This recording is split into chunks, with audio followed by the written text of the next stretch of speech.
Basketball pivot.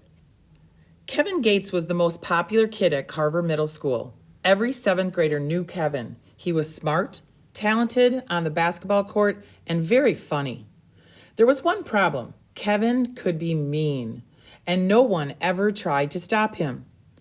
Probably Kevin was at his worst on Mary Ruth Dunlap's first and last day at Carver. I'll never forget that day. The new girl slumped over her desk. It was as if she was trying to compress herself into a space she had outgrown. She also looked weird in a baggy t-shirt and jeans that weren't quite long enough. The problem started when Coach Taggart, the homeroom teacher, acquainted the class with the new student. This is Mary Ruth Dunlap. Her family has just moved here from Idaho. Let's welcome our new classmate. Coach Taggart said, "Please stand, Mary Ruth." Once Mary Ruth stood, it was clear why she curled herself around her desk. To put it mildly, Mary Ruth was tall. Her entire body seemed to consist of her long, strong legs. She was almost as tall as Jason Petit, the only seventh grader Coach Taggart allowed on Carver's varsity basketball team. Then Kevin started in. "Your name should be Baby Ruth," Kevin jeered, "because you're teensy-weensy like a baby." "Can it, Kevin?" Coach Taggart growled. Mary Ruth sank back into her chair. This behavior had almost become routine to her. Wherever she went, it was the same thing. People stared and children yelled, "Look at her! She must have felt like a freak." When the bell rang, Mary Ruth ran from the room. She moved too fast to hear Coach Taggart calling her. She didn't see Coach yelling at Kevin. Between classes, Kevin followed Mary Ruth down the hall, intoning, Baby Ruth, teensy-weensy Baby Ruth." Mary Ruth tried to pretend she didn't hear him, but Kevin's taunts upset her. When she reached her locker, she discovered that someone had taped a picture of a baby to the door. Long legs had been drawn on the baby, which made its head so tiny, so minuscule, that you could barely see it on top of those legs. Before long, the whole school was talking about Kevin and Mary Ruth. Then Coach Taggart called a boy-girl gym class. He did this occasionally, but not often. It was a good chance to get extra practice. Except for Mary Ruth and Kevin, Coach teamed up boys and girls for basketball drills. Kids played at 6 temporary baskets on the sidelines and at one of the permanent baskets used in varsity games. Teams worked on passing, dribbling, and guarding. They also worked on offensive plays because they were already so good at defense. Coach turned to Mary Ruth and Kevin. "You two, go to the last hoop."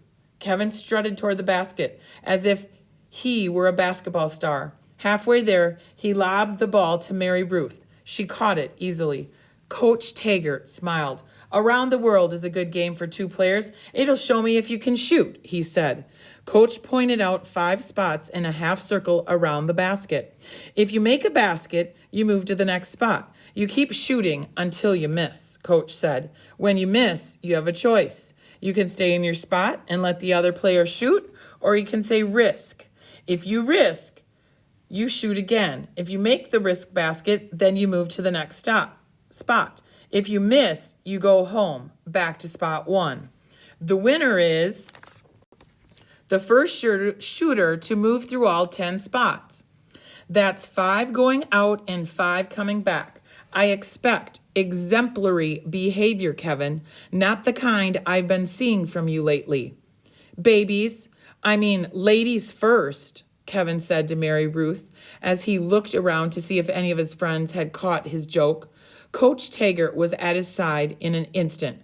Okay, Kevin said, backing off. He didn't want to get thrown out and miss the chance to beat Mary Ruth.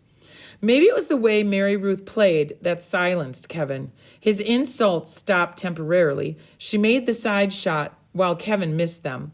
Mary Ruth got halfway around the world before Kevin had left the home spot for good. At spot 3, he blew a shot, then missed, and had to start over. Kevin was stuck at spot 2 when Mary Ruth had gotten to spot 7. Mary Ruth dribbled and spun in a three-quarter pivot, her left side to the basket. A three-quarter pivot can be tricky. It's when you spin three-quarters of the way around on one foot while positioning the other foot and getting your hand and ball in the right place at the same time. But she did it. She launched a hook shot over her head from her right arm. The ball banged off the backboard and rebounded back at her.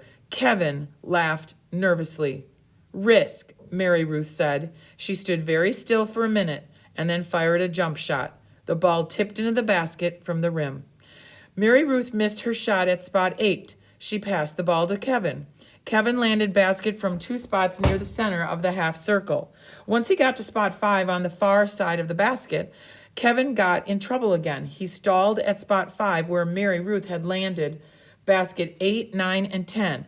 Mary Ruth beat Kevin at Around the World. The room was quiet. Every kid in the class stood still, watching to see what Kevin would do with the defeat. He wasn't used to losing. He opened his mouth. "Why don't you go back to the freak planet you came from?" he yelled. Mary Ruth gazed at him. Her eyes traveled around the room, taking in the stares of all the other kids. Quietly, she turned away and walked out of the school. No one really knew where she went after that. She just never showed up at school again. Someone else sat in her desk.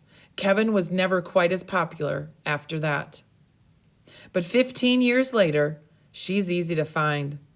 Open any sports page, turn on any sports channel, look inside any Sports Illustrated, and you'll find her front and center on the basketball court. Star player Mary Ruth Dunlap.